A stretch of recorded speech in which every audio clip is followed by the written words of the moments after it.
CSU, the incoming freshmen went in a week early, and they had all these functions for us, barbecues and, mixers where you go to another dorm and they have a dance, a mixer, and of course, all the older upperclassmen always cruise these mixers to see what the new crop is. I met him there. I met Sharon at a mixer when she was a freshman, just after she got there. Some of the roommates said, let's go look and see what the new crop of girls is, so we did. I just briefly met him. Didn't even know his last name or anything. And then, we didn't exchange a lot of information. And so he didn't know which dorm I was staying in or what my last name was or anything. Just first names, hi, nice meeting you. And then somehow he found me. And then a few days later, I saw her on the street and stopped and talked to her for a while and eventually started dating, so.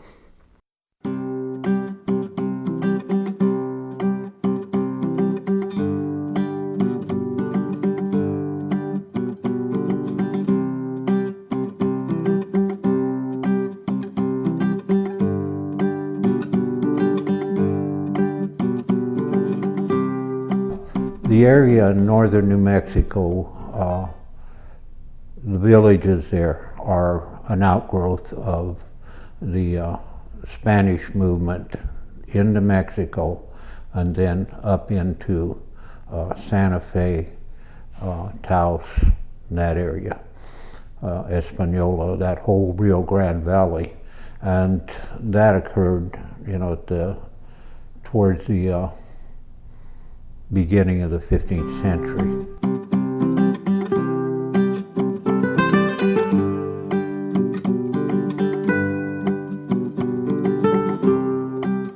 They're both from the same village, Peñasco in New Mexico, which is located up in the northern mountains, the Sangre de Cristo Mountains, and villages that have been there for ever, practically. So they were both a small village, and so they both grew up there, and exactly how they met, I don't know,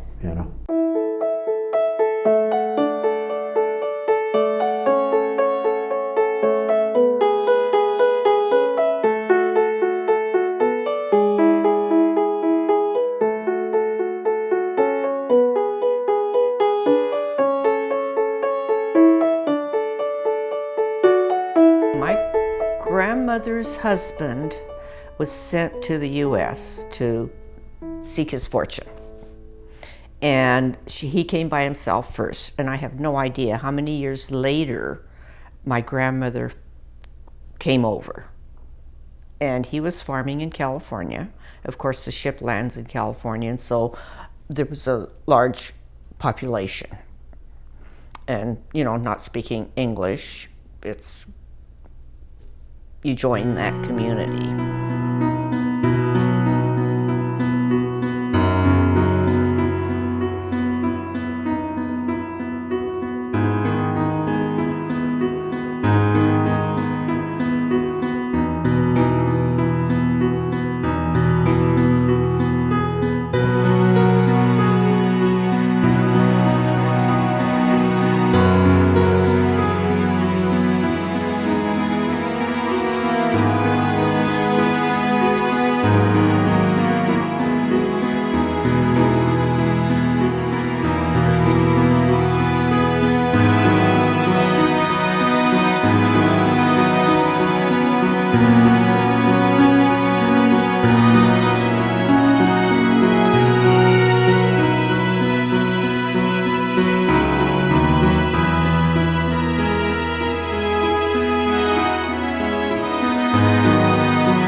And he came over as a very young teenager, and of course was put into public school. And by the time he was 16, it was just too embarrassing to be in class with very small children learning how to read. And so he just quit school and went to work on the farm.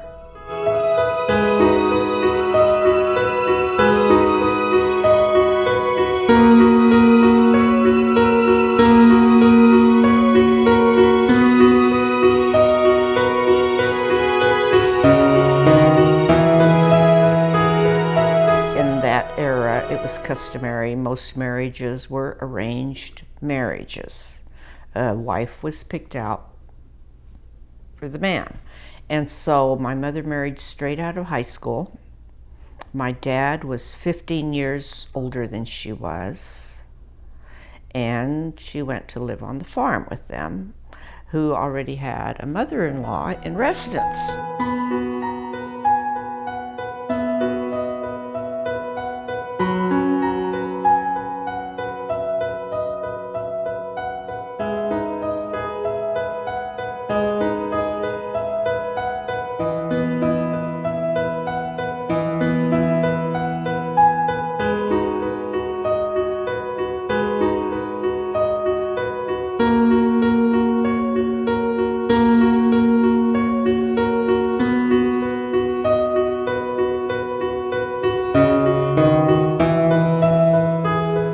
I look back and I think, I wonder how difficult that was for my mother. Really must have been hard.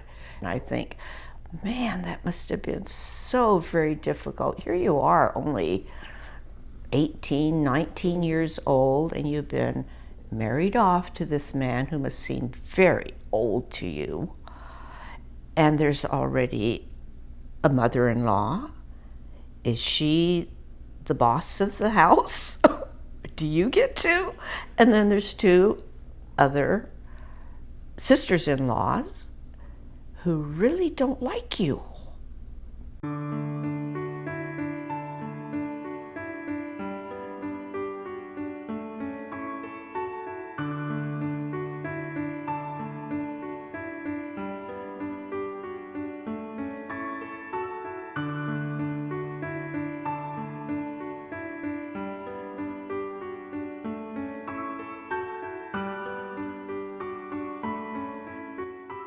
I grew up thinking that I had been named after my father as Pedro.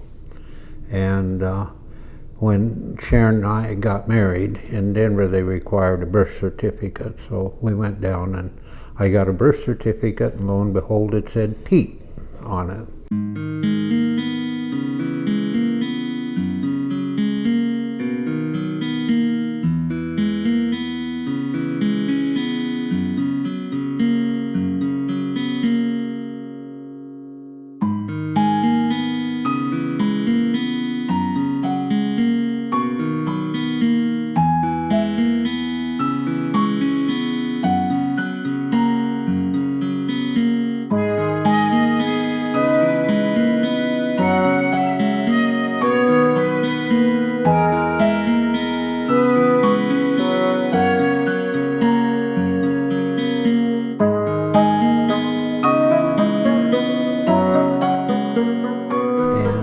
Then from there, apparently the family moved to Grand Junction, and then they moved to Green River, Utah for a short time, then back to Grand Junction.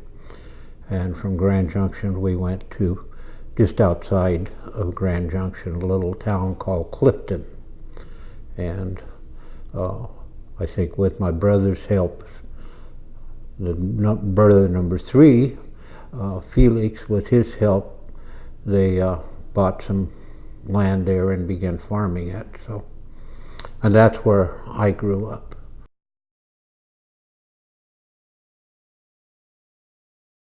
My dad farmed by the time I was a little older, say 10, 13, 14. He was, because he kept acquiring acreage.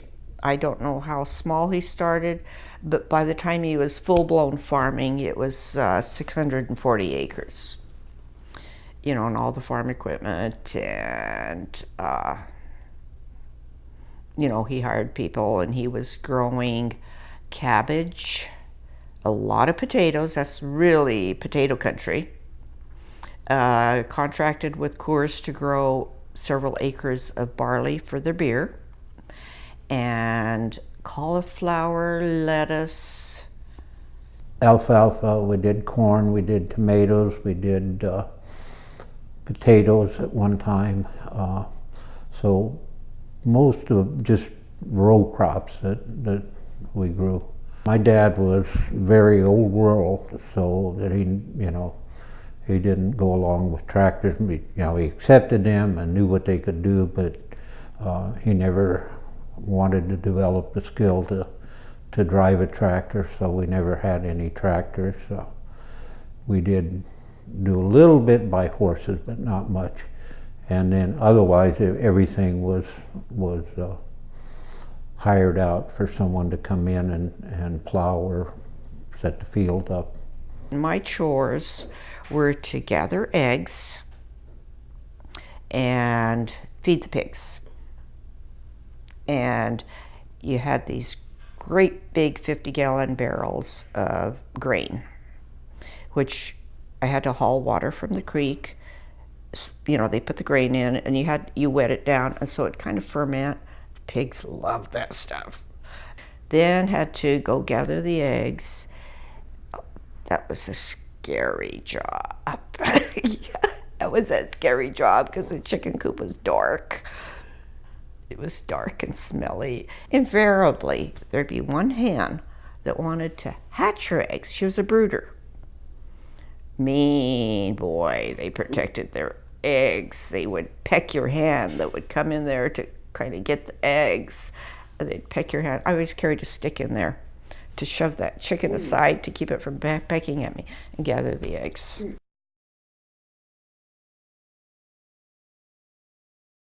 Being farm country, my brother and I roamed the countryside at will at any time. You know, we'd be gone for hours upon hours playing in the creek.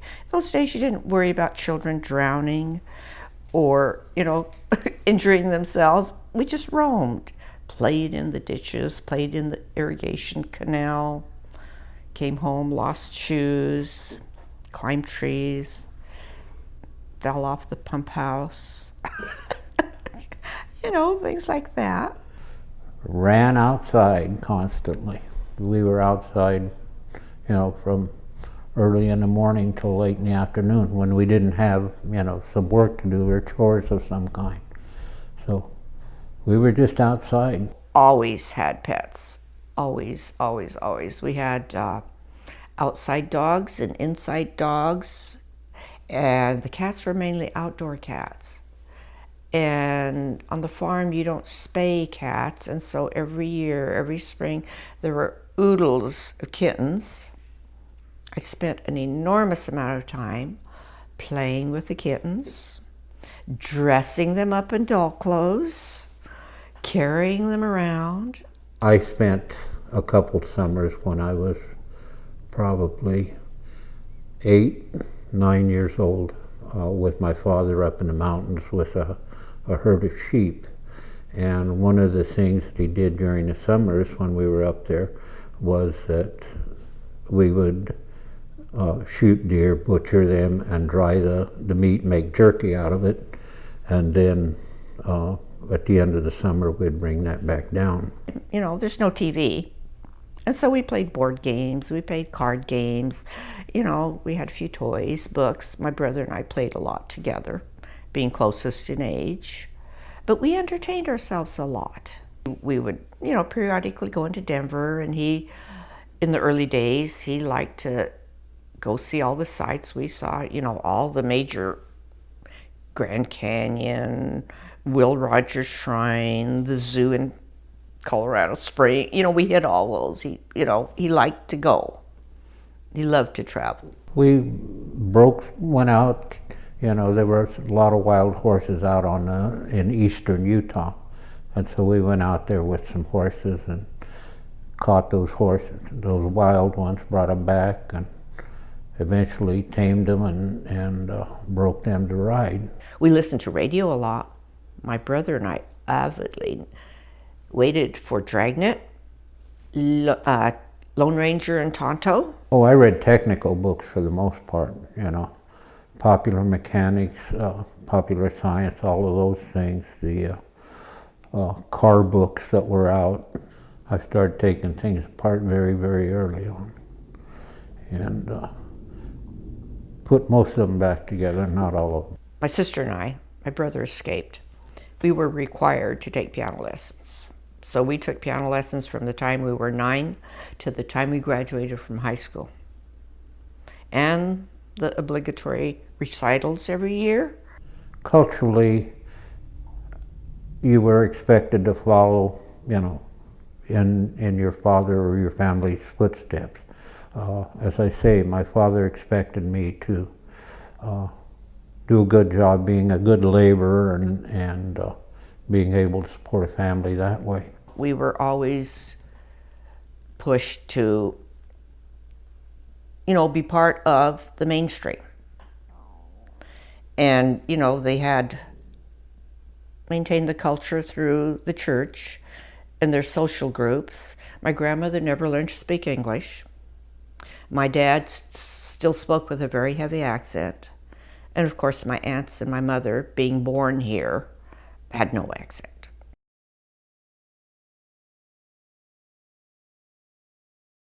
My grandmother lived with us.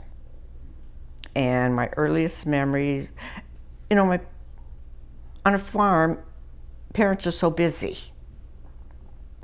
And my mother was always busy, and it was my grandmother I would always go to. She would sew me my rag dolls, she sewed me clothes. She nagged at me that I had to wear my bonnet when I went outside, or I would get my face all sunburnt. And so she was always present to run to with removing slivers out of your fingers and all that kind of stuff.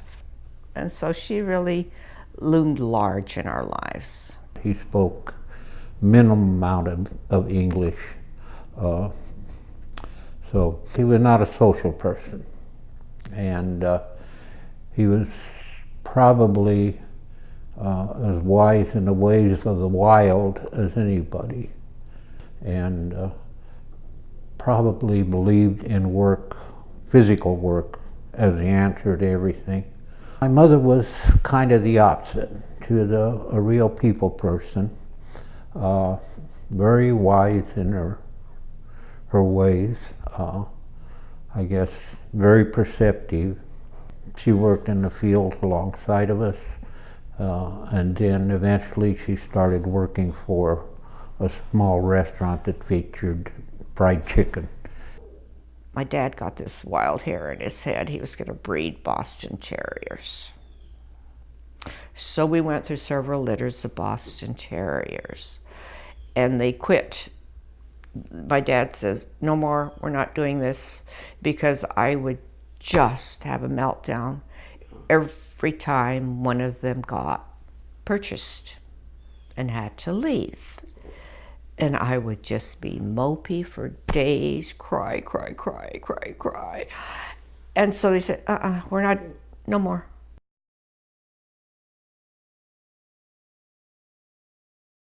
I really would like to go back and look up the history of that house, but it was a huge two-story cement block house.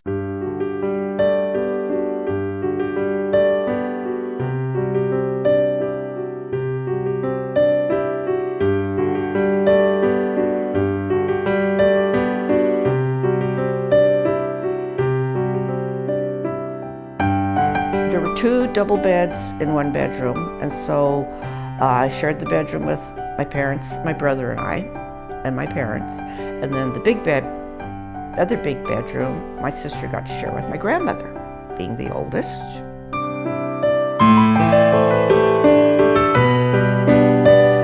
You have to realize that off and on there were anywhere from the smallest number were 2 kids to 6 kids in that house, besides my parents at any one time.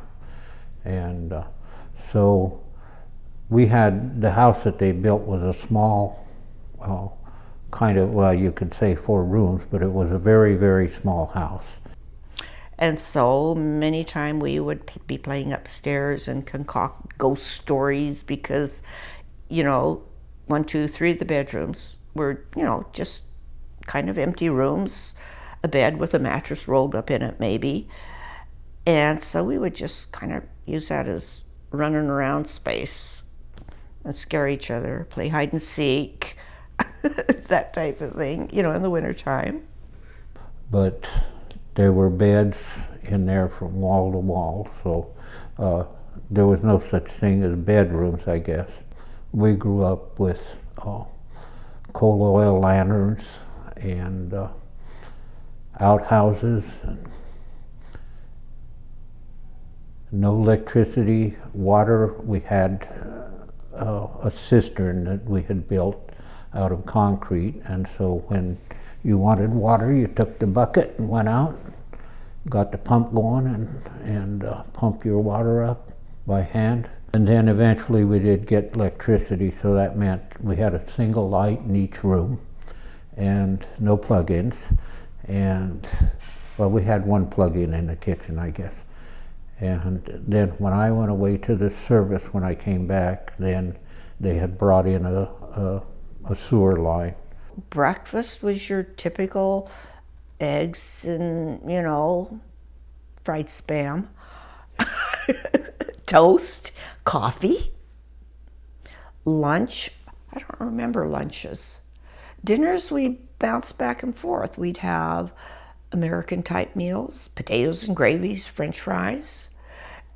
And then the Japanese meal, you know, your rice and, you know, all your Japanese vegetable dishes and salads and stuff, and your pickled stuff. Always have to have pickled stuff. And so, and then some Spanish food thrown in. You know, my grandmother made tortillas. Typically, they were tortillas, beans, potatoes, some kind of protein, and some kind of canned fruit or dried fruit. That was it. So we would eat beans, pinto beans, twice, 3 times a day. Potatoes, you know, was for breakfast almost every morning. My dad was an avid fisher. He'd go to drive to the Conejos River, bring home his limit of huge trout. And we went to Denver periodically to stock up on Japanese food because there's no place to buy it where we lived.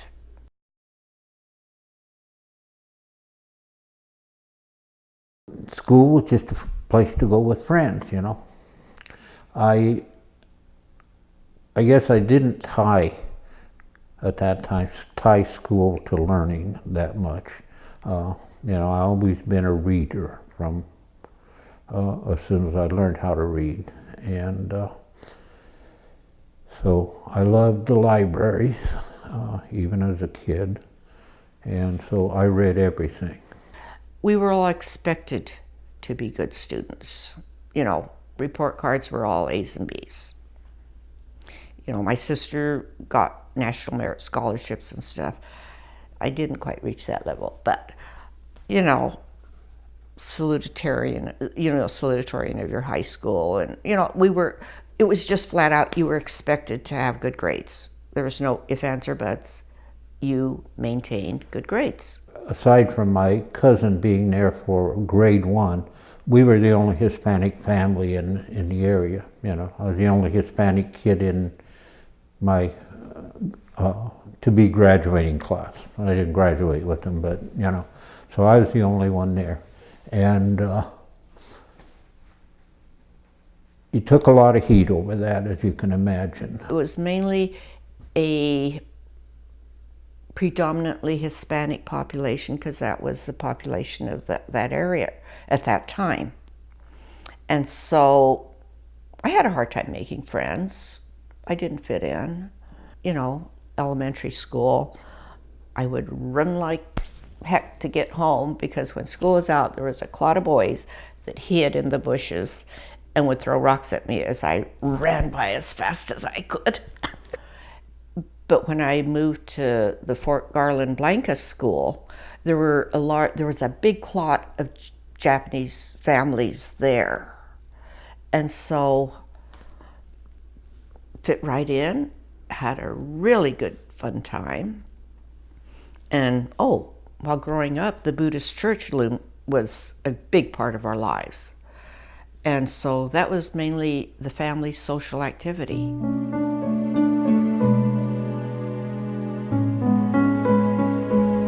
My dad lost the farm, just wasn't working for him. And so he lost the farm, and then he got jobs with other farmers in the other town over, Blanca and Fort Garland. And so we moved there.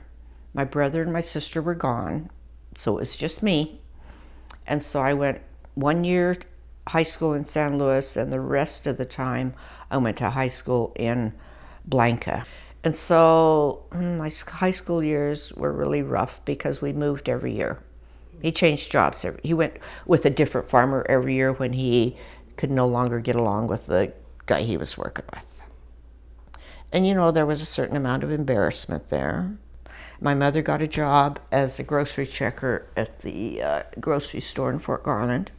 Thank goodness, I think that's what sustained us. Penny got me through high school. The dog you always told your troubles to, and that would listen to your tale of woe. And so she slept with me. She was my dog. Had started probably dropping out in the 10th grade and didn't realize it. I was gone from school a lot. And then that last time when they said, don't come back, so my sister said, you got to do something else. And so with two brothers having been in career people in the service, I said, okay, we'll go that way. And so the day I turned 17, I was been sworn in Denver. I was on a plane to San Diego and was in boot camp by 10 o'clock that night.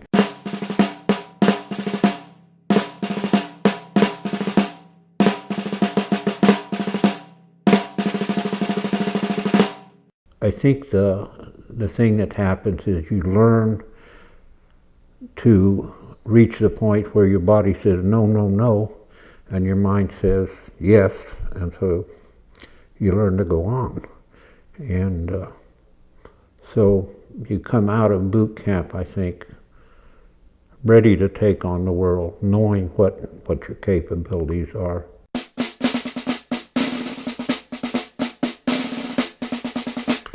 And basically what you spend your day doing is running the hills. You get up in the morning, you get yourself prepared, and off you go for a hike.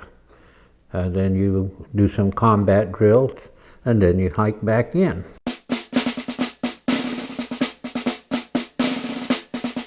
I started checking the bulletin board for slots that were open overseas. There was one in the Philippines. I said, I'll try that. So I went to the Philippines, and got assigned as a military policeman at Cavite at Sangley Point, which is a naval air station. And you start out by walking the outskirts post, way out in the boonies, and then eventually you work toward the high ideal, which is being a guard at the main gate.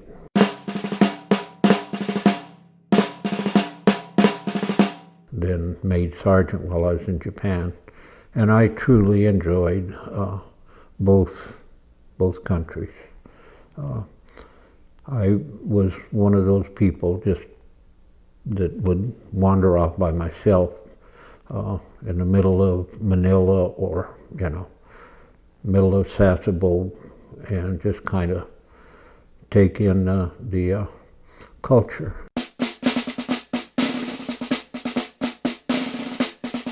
When I got out of the service, I started looking for a job, and the only thing I could find was a stock clerk job for Woolworth, which is a 5 and dime store at that time. And I was bringing home $35 a week. And I said, no, there's got to be something else to that. And so one of my friends suggested, well, why don't you go talk to the people up at the junior college. And so I took my GED scores, went up and sat down. The guy says, yeah, we can let you in here. So started there and thought, my goodness, I've been missing out on this all this time. So I just fell in love with being in school.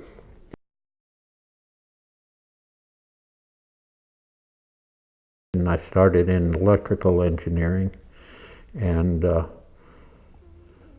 went through the math courses and everything and said, this is not what I want. You know, I love to know about things and how they work and put them together and so forth, but I'm never going to get to touch anything if I continue down this route. So, and he suggested, well, come on over and try this major that I have. And so I did, and that's where I stayed. And so it was basically industrial education. You had very few choices. You could teach school or be a secretary. And I can't remember, or a nurse. The field was not really wide open. My parents, not having gone to college or anything, they were clueless, basically clueless about college. You know, once we graduated from high school, then basically we went to the nearest big college, which was Fort Collins, Colorado State College. We knew that's where we were going to go. So by the time we were thrown into college, it was sink or swim, you're on your own. And you come from that small setting and you go to this big city and this big campus. You're naive, you're lost.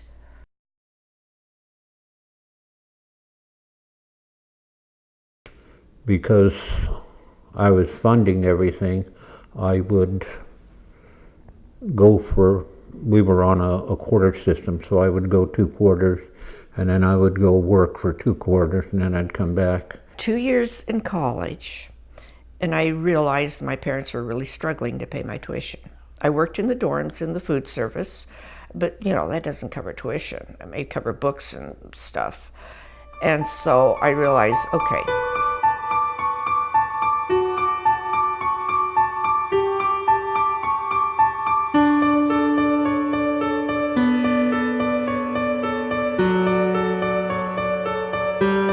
so we kind of dated off and on, not steady, off and on, through the 2 years I was going to school. And then I moved to Denver, and not knowing Denver at all, a big city scared the crap out of me.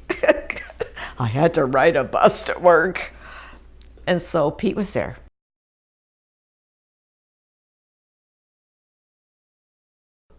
Eventually, when I was leaving, got ready to go to Maryland, I said, we need to get married and you need to go with me. So away we went, packed all our belongings in that 4x6 trailer and took the cat and headed east.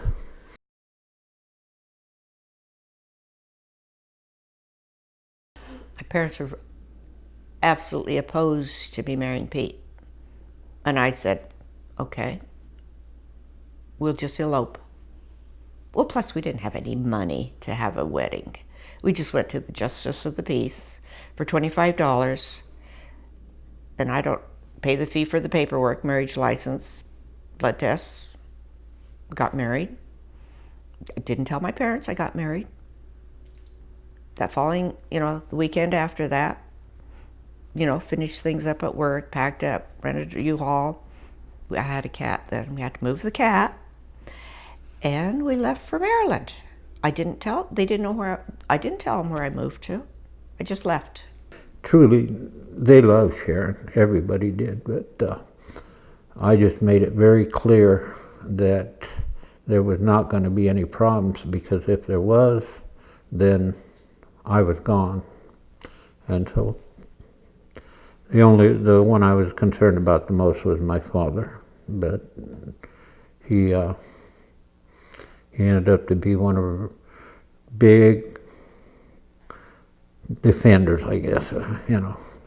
He just loved her. So They finally got over it when Pete got his PhD. Then he was okay with it. Okay, at least he's an educated person.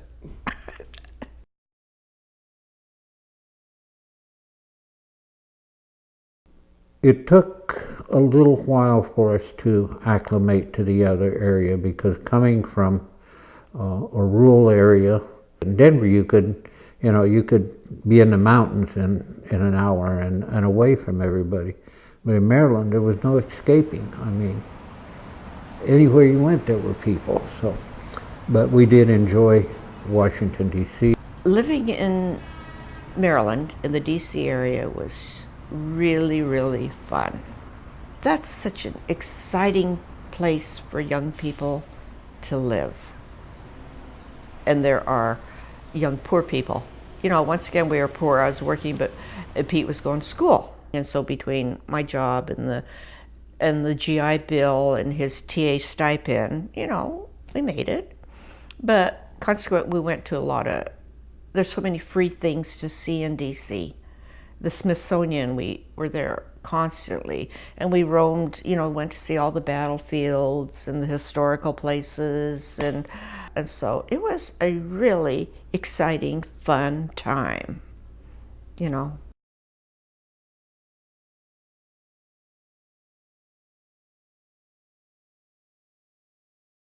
When we moved back to Ellensburg, Central Washington had free tuition for children and spouses of faculty.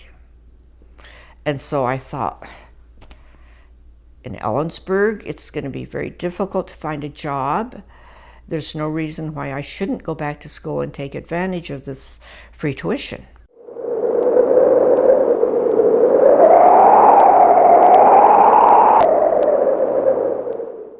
I could not take Ellensburg. It's a cute town, has a lot to offer. The college is there, it's a college town. But the weather made me crazy. So we moved to Houston.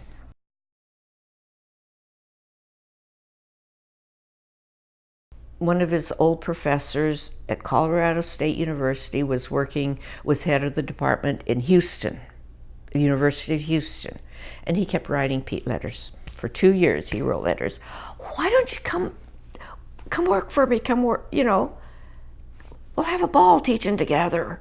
And he said, come on down here. I need some help.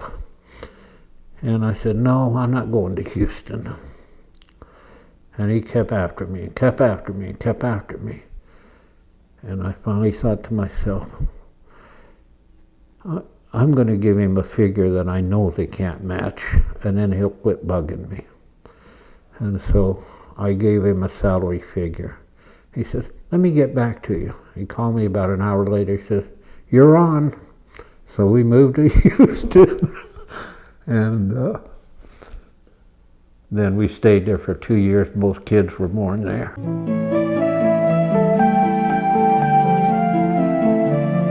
Allie, he got to pick her first name, and I got the middle name because I named her after my grandmother. And so he got to pick her first name, which he didn't choose until we were in the delivery room at the hospital. And then with Jason, then I got to pick the first name, and he got to pick the middle name. When Jason, was, let's say, grade school age, if you were in a store somewhere and you yelled for Jason, 13 kids hit the floor. Yeah. Everybody was in his Jason. Classroom, the teacher just had to say, Jason. and it would quiet down because there are 4 little boys named Jason. Because it was, you know, the Waltons, everybody must have watched the Waltons. She loved him.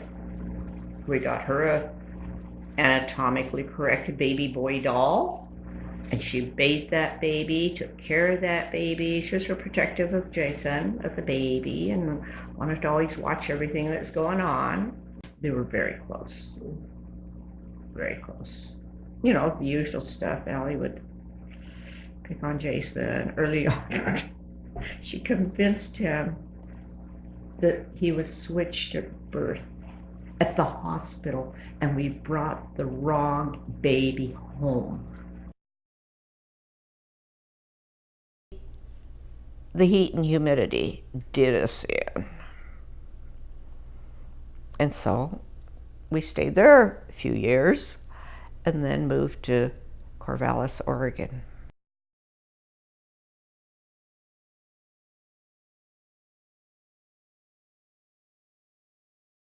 I could have lived there for the rest of my life. We were there 7 years. I loved Corvallis. I would go back there and live in a heartbeat. But they disbanded the department.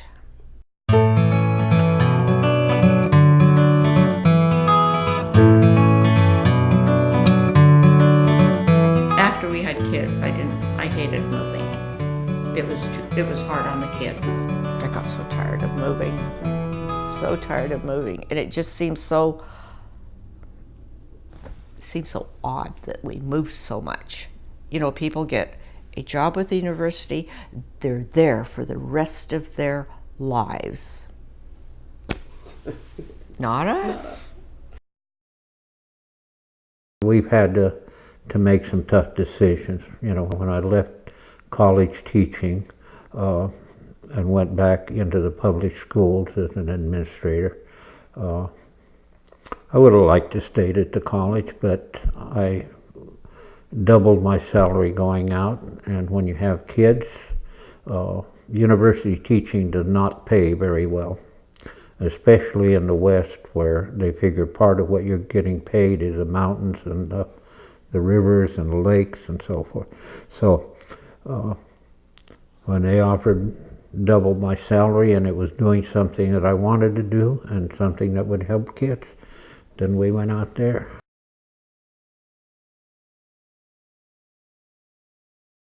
I got the job as a school secretary, so I would have pretty much the same schedule the kids would have.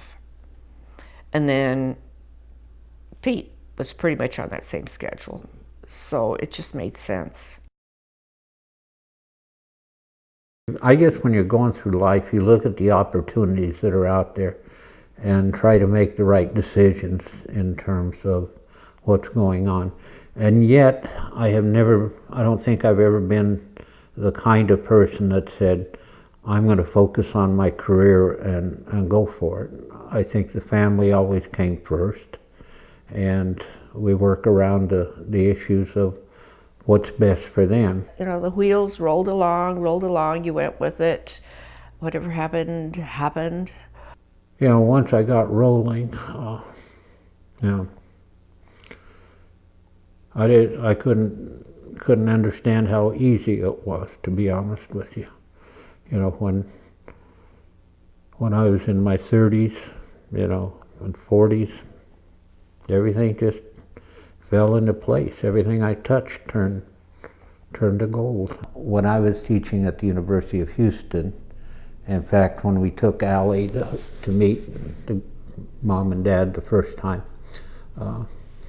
I was out helping my dad with some kind of project he was working on. And he said, when are you going to quit fooling around, get a real job? So that kind of says it.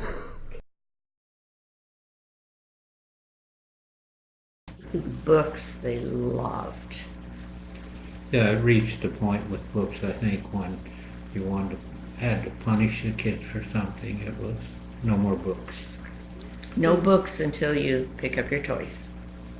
No books until you go outside and play for half an hour. You know, it was You take away their books for punishment. Or we could take them anywhere, in any company, into stores, and they were so easy to just drag around with you. Being a one-income family, our vacations, we would mainly go visit family.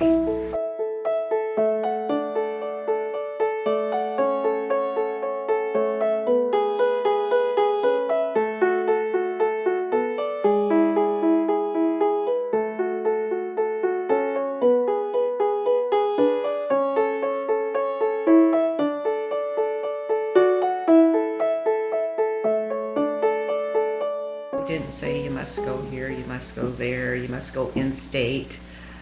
I told Allie, what the cost of applications. I said, we will let you apply to 5 places of your choice. And she applied wherever she wanted to go.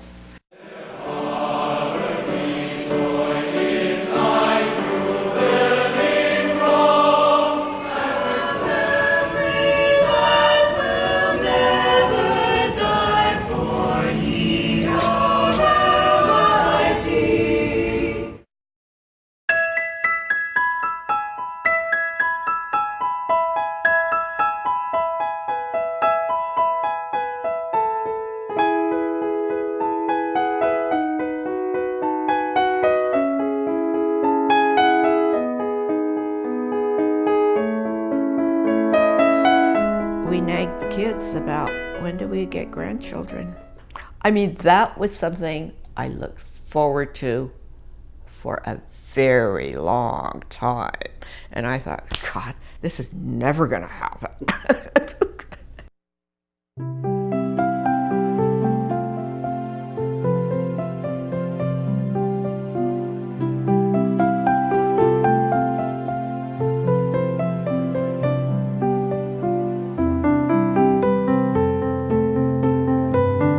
You have such a short window because children, as they get older, they have their own lives. So I told Pete, we have a very small window here with 4 grandkids because they're all very close together in age, that we better really take advantage of it. And so basically, all our play money is for plane tickets to go see the grandkids.